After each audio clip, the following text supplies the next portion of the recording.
इसमें बोल रखा है क्या इंडिया में non banking financing company liquidity adjustment window में पार्टिसिपेट कर सकती हैं।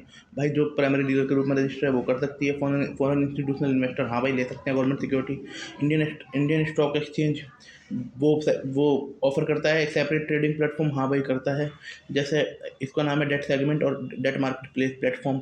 इसमें लिखा है which of the following term indicate mechanism used by commercial bank for providing credit to. Commercial bank सरकार को क्रेडिट कैसे देते हैं, एसएलआर के थ्रू देते हैं क्योंकि गवर्नमेंट सिक्योरिटी खरीदते हैं। पार्टिसिपेटरी नोट कौन इशू करता है, फॉरेन इंस्टीट्यूशनल इन्वेस्टर इशू करते हैं। एफडीआई एंड एफआईआई के बारे में बोल रखा है। FII help to increase capital availability in general but FDI is only target specific sector. ठीक है भाई, जो एफआईआई है जो फॉरेन इंस्टीट्यूशनल इन्वेस्टर है वो जनरल कैपिटल लेके आते हैं, पर एफडीआई स्पेसिफिक सेक्टर में आती है। पर जनरली एनबीएफसी के बारे में पूछा है कि एनबीएफसी वैसे लिक्विडिटी एडजस्टमेंट विंडो में पार्टिसिपेट नहीं कर पाते। और जो एनबीएफसी रजिस्टर होते हैं ना उसके रूप में एनबीएफ जो प्राइमरी डीलर रजिस्टर होते हैं एनबीएफसी के रूप में वो कर लेते हैं। फिर इसने पूछा है कि ना कि जो ये foreign institutional investor government security में कर सकते हैं, हाँ भाई कर सकते हैं, परंतु सेबी और आरबीआई के नॉम के थ्रू कर सकते हैं। स्टॉक एक्सचेंज इंडिया के बारे में पूछा कि ये ऑफर करते हैं सेपरेट ट्रेडिंग प्लेटफॉर्म हाँ जी करते हैं, जिसका नाम है फॉर डेट इंस्ट्रूमेंट के लिए, जिसका नाम है debt segment and debt market platform. Liquidity adjustment window ये Narasimhan committee on banking sector की और रिफॉर्म जो नरसिम्हन कमेटी बनाई थी 1998 में बैंकिंग सेक्टर के रिफॉर्म के लिए, उसकी रिकमेंडेशन पे आया था। इसका काम है manage short term liquidity and mismatch of price and price instability. Reverse repo के थ्रू काम होता है। आरबीआई पैसा उधार देता है रेपो के थ्रू, आरबीआई पैसा लेता है रिवर्स रेपो के थ्रू। फिर इसमें बोल रखा है कौन कौन कर सकते हैं, शेड्यूल कमर्शियल बैंक कर सकते हैं, स्टेट कोऑपरेटिव बैंक कर सकते हैं, एनबीएफसी कर सकती हैं और तुम्हारा एनबीएफसी कर सकती हैं और तुम्हारा अर्बन कोऑपरेटिव बैंक कर सकते हैं और स्टैंड अलोन प्राइमरी डीलर कर सकते हैं। स्टैंड अलोन नहीं, प्राइमरी डीलर कर सकते हैं, एनबीएफसी नहीं कर सकती। फिर लिक्विडिटी एडजस्टमेंट ये ई-कुबेर के थ्रू होता है, डेली होता है या टर्म ऑक्शन के थ्रू कर दो, है ना। इसमें सेंट्रल गवर्नमेंट की सिक्योरिटी होते हैं, ट्रेजरी बिल होते हैं और स्टेट गवर्नमेंट के स्टेट डेवलपमेंट लोन होते हैं। फिर तुम्हारा इसके 3 कॉरिडोर हैं। सबसे पहले पे आएगा तुम्हारा एमएसएफ, फिर आएगा तुम्हारा रेपो रेट, फिर आएगा standing deposit facility SDF. Ways and mean advance, भाई मतलब सरकार को पैसा चाहिए, टेम्परेरी लिक्विडिटी सपोर्ट चाहिए to bridge short term cash flow and mismatch for government. ये करता है सेंट्रल गवर्नमेंट। और जो normal ways and mean advance है इसमें होता है क्लीन एडवांस विदाउट कोलेट्रल, ये सेंट्रल गवर्नमेंट के लिए होता है। जो special means and ways advance होता है स्टेट गवर्नमेंट के लिए होता है। इसमें स्टेट गवर्नमेंट को भाई गवर्नमेंट सिक्योर जो स्टेट सेंट्रल गवर्नमेंट की सिक्योरिटीज़ हैं उनके हिसाब से पैसा उधार दिया जाता है। टिपिकली शॉर्ट टर्म के लिए होता है, ड्यूरेशन तो 90 डेज़ के लिए होता है। अगर 90 डेज अगर इस बीच में अमाउंट वापसी नहीं किया गया तो उसको ओवरड्राफ्ट मान लिया जाएगा। 2% ज़्यादा पॉइंट हो जाएंगे रेपो रेट के, है ना। जो सेंटर का जो central ways and means advance है वो तुम्हारा रेपो के आसपास होगा, वो एट नियर रेपो होगा। बट स्टेट के लिए अलग गाइडलाइन है। फिर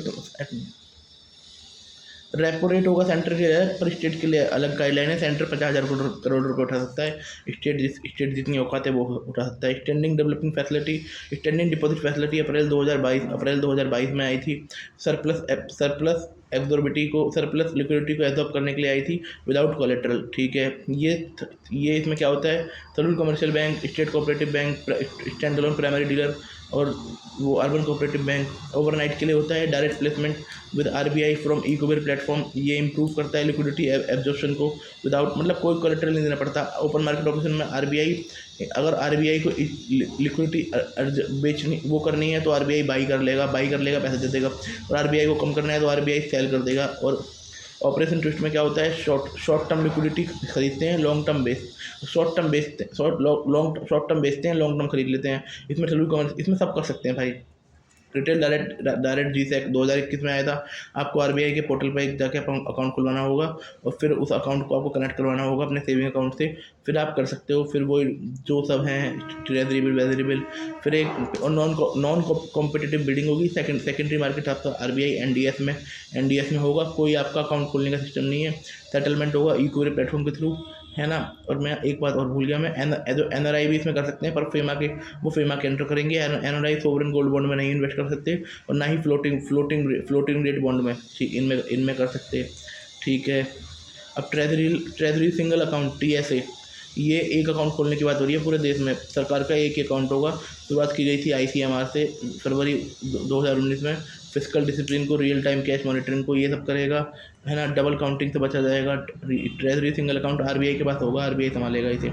लार्ज एक्सपोजर फ्रेमवर्क, ये ऐसा सिस्टम है कि भाई बैंक से बोलना है, बेटे सारे एक बंदे को ज़्यादा लोन मत दो, सिंगल काउंटर पार्टी को दे सकते हो 20+25 20+% लोन, 20% लोन, अपने 5% चलो और एक्स्ट्रा दे दो, और ग्रुप ऑफ कनेक्टेड पीपल को दे दो 25% लोन। ये ऐसा नहीं है कि लोन, उसमें लोन भी है, इन्वेस्टमेंट भी है, डेरिवेटिव भी है, ऑफ बैलेंस शीट भी है। ऑफ बैलेंस शीट वो होते हैं कि जो खतरे, जो चीज़ें दिखाई नहीं जाती बैलेंस शीट में, जैसे बैंक ने गारंटी ले ली किसी की, भाई हम दे देंगे, है ना, और भी चीज़ें हो गई। फिर सिंगल काउंटर पार्टी को मत दो, RBI ने बोला है बैंकों से। ठीक है। फिर एक तुम्हारा लीगल एंटिटी आइडेंटिफायर है। ये तुम्हारा G20 का प्रोग्राम है।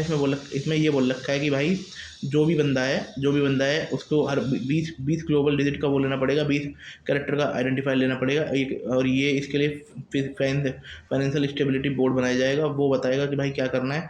और उसी की कंपनी है ग्लोबल लीगल आइडेंटिटी आइडेंटिफायर, वो देखेगी, है ना, नज़र रखी जाएगी। एप्लीकेशन इसका इंडिया में कैसे होगा? इंडिया में एक वो SCCL है, clearing corporation limited of India limited, उसने वो बनाएगा, लीगल आइडेंटिफायर लिमिटेड कंपनी बनाया है उसने। वो इस काम को देखेगी। जो 50 करोड़ से ऊपर ट्रांजेक्शन है RTGS और नेफ्ट के थ्रू, उसमें होगा। और नॉन इंडिविजुअल एंटिटी को रखा जाएगा, इंडिविजुअल को नहीं रखा जाएगा। जैसे गवर्नमेंट कॉर्पोरेशन एंड अंडरटेकिंग को रखा जाएगा। फिर तुम्हारा गवर्नमेंट डिपार्टमेंट एंड मिनिस्ट्री नहीं होंगी, 1 साल के लिए होगा। और 1 साल में जो बंदा नहीं ले रहा, उस बंदे पर फाइन लगेगा।